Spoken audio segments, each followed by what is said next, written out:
Hey, welcome back to Ping Pong Flicks. My name is Chris Wong. I got to watch Justice League last night and I had a great and wonderful time along with my friends. And I got this cool ticket. Justice League is the most anticipated movie of this year and of 30 years of my life. I'm not joking. It was very entertaining. This is the sequel to Batman v Superman, where Superman is gone and Batman and Wonder Woman have to come together, unite to find 3 other Justice League members to form together and fight the big bad Steppenwolf. Steppenwolf is here to gather 3 mysterious mother boxes. We're not sure what he's going to do with them, but they're there to stop him and his army of parademons. And of course, this is going to be a non-spoiler, mostly non-spoiler review. I'm going to save that spoiler review until tomorrow. For the most part, this is going to be non-spoiler. Now, if you don't, I'm gonna kind of spoil one little thing. If you want to go in here like totally blank slate, then please watch the movie first, then come back to this review. But here it is. Superman is in this movie. Spoiler! Superman is in this movie, and I am so happy that he is in this movie because I believe this is the ending of an arc trilogy that Snyder had done, starting with Man of Steel, Batman v Superman, and finally Justice League. I'm going to start this review with the bad, though. The first thing that's bad is the CGI. I gotta admit, some of the CGI in this could use a little bit more work, a little bit more rendering pass. Cyborg, no problem. I have no problems with Cyborg CGI. He works great. He works fantastically. Actually better than I had thought. And I could actually see him in his actual character in the film. The CGI that I did have problems was with Steppenwolf. Not from far away shots or action scenes, but when it gets really close up to his face and he's talking, he just seems so milky and not really there. The texture just didn't look great.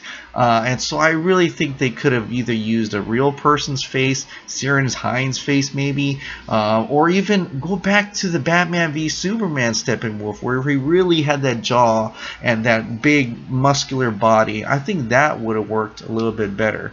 But I can see why they wanted to go with a more slender build. Maybe they didn't want to confuse people with Doomsday, perhaps. I'm not sure. The other bad CGI was Superman's mustache. That whole mustache here, it was very disturbing. And it really only bothered me for most of the one scene, and that's at the beginning of the film, where it's very apparent something is definitely wrong with his mouth. And so I wish that could use a little bit more work. Hey, maybe by the home video release they'll re-edit it, redo the CGI or fix it up, and it will be a problem on the digital release. But for now, the theatrical release, it was kind of apparent. And the other thing that I had kind of problems with was the music. Danny Elfman, not so great. The Wonder Woman theme that he tried to do, his version, was okay. It didn't have that impact I felt in the Hans Zimmer score for Batman v Superman. And there is the Man of Steel theme, a little bit of the Man of Steel theme in this movie, and it just makes you wish that Hans Zimmer did the whole score. But the nostalgia peaked in me when Batman 89 and the Superman John Williams score came in, and that actually made it all the better. But it worked because it seems this movie has changed the tone, changed the Batman and the Superman of this to fit more towards the 89 Batman theme, more towards the John Williams score. So I understand why that was the case here.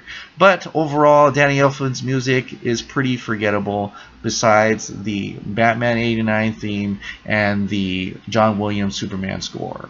But overall, that didn't hamper my viewing at all. Overall, it was great. It was like a live action animated Justice League. It was the most comic booky, based on the DC Comics more than any DC comic movie I've ever seen.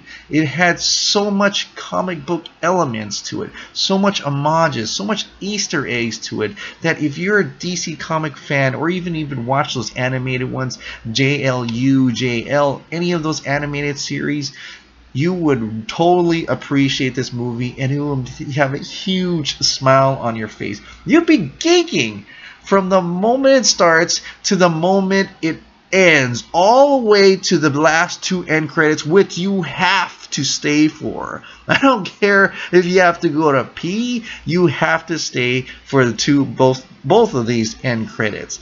And I think this is like a fanboy's dream come true for an actual DC comic book movie. They don't try to deconstruct any character. It is the character that you know well. Batman's character development worked here. From when you meet him in Batman v Superman, some of him in Suicide Squad, not too much, but when he comes back to the Batman you know and love, you know the arc is great, because Superman saves him from being that dark, hellish character with so much anger, and he becomes much of a lighter character here after witnessing Superman's sacrifice, after fighting alongside Superman. So that worked. Wonder Woman also worked.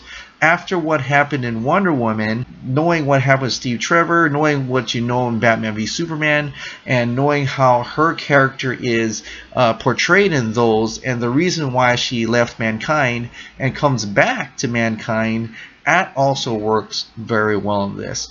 The other 3 other characters, I call them kind of like auxiliary characters.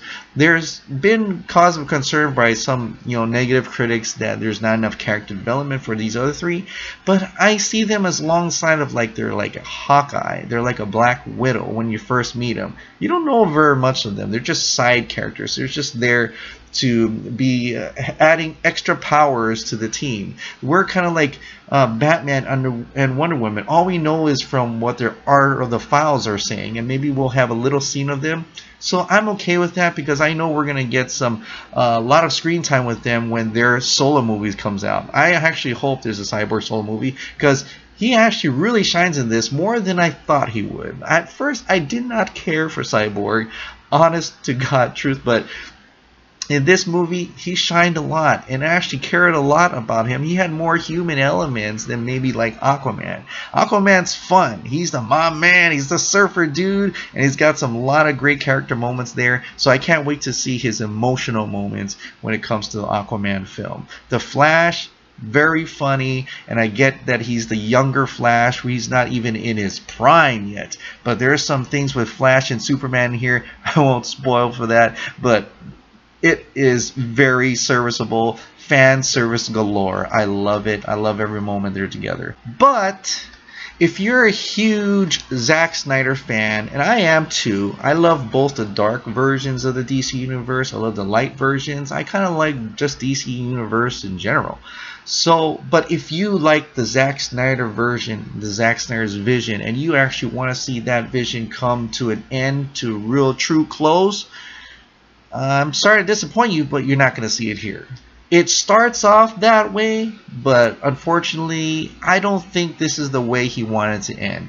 It just feels like half a movie is his. And I don't mean that like it really cuts, because it actually starts off in his vision and it gradually gets lighter. The colors get brighter, the saturation it's more saturated, and then the humor starts to build up, and it gets towards what a lighter, very light version, and it becomes that animated Justice League that a lot of fans who were disappointed in the Batman v Superman, who were disappointed in the Man of Steel version and wanted to see this, will be happy to see that version come to fruition at the end. But the Zack Snyder, the people who love that darkness, who love that deconstructive version of Superman, the Superman they knew from Man of Steel, Batman v Superman, that starts to die out towards it, and it's actually a gradual, so it actually mixes very well.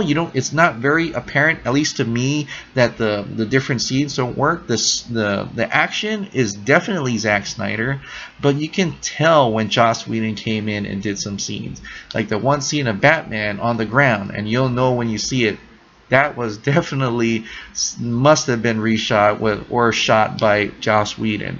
But I could be wrong, and Zack Snyder had that intention this whole time. He just wasn't sure how to film it or wasn't sure how to plug that in. So that's why he could have brought Joss Whedon in, because he knew that Joss Whedon was familiar with doing that lightness to it. So that could be the reason. We'll never know for sure. But I truly believe that this movie, which is 2 hours, had a lot of stuff cut out, and it's actually apparent in all the trailers. There's a lot of scenes within the trailers that are not in this movie, and I think they're either their connective tissue or whole scenes in general, but it's very apparent that this movie is not the movie that the first trailer came out, or even the second trailer came out. So I don't know if we ever see it, but if there was ever a chance that we could get to have several cuts of this film, I would love to have a Blu-ray, you know, where it says Zack Snyder's cut with Hans Zimmer and Tom Hulkenberg Junkie XL scoring, and then you got the Whedon extended cut, because I think that would be great also, and then the theatrical cut. So it'd be kind of great, and that'll be really worth your money, don't you think? Wouldn't you plop down $30 for that 3 versions of the movie? I would, but I don't know if that's going to happen, but if it does, I am all for it. That doesn't mean it takes away from this film by itself, because the film by itself, if you kind of know what happened in Man of Steel, if you kind of know what happened in Batman v Superman, but you're a bigger fan of the Donner Superman, or the animated series Superman, the animated series Batman, or the Michael Keaton Batman, and if you were a fan of those comics and you wanted to see true to life those characters, or if you're a fan of Wonder Woman, you want to see what happens to her next after the next chapter, then I think this movie's for you. My friends had very much disliked, most of my friends disliked Man of Steel, Batman v Superman, and how they deconstructed Batman and Superman.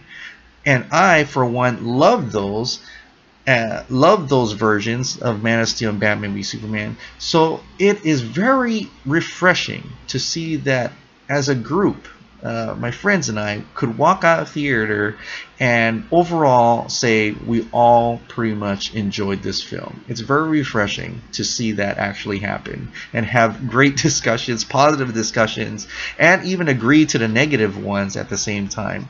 Are some grim moments, but it's totally much more lighter, much more redeeming. It's a much more action, more film. It's about a Justice League characters coming together, and their interaction together is what makes this movie truly shine and makes this movie much better overall and makes you overlook all the little petty bad stuff that happens in this film. So overall, I gotta say, I thoroughly enjoyed this movie as a Justice League film.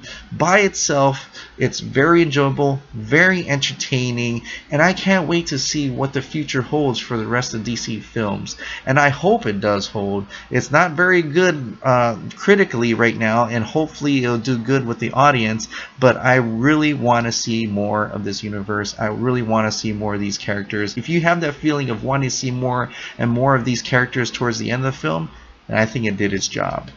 Alright, I'm ready to go see it again tomorrow with my kids. I want to see it with another group of audience to see if this other group of audience will applaud at the end. I'm not sure. Alright, guys, thank you so much for subscribing. Thank you so much for watching. Please go out and see Justice League and see for yourself, judge for yourself, have your own opinion. Have a wonderful weekend. Bye-bye.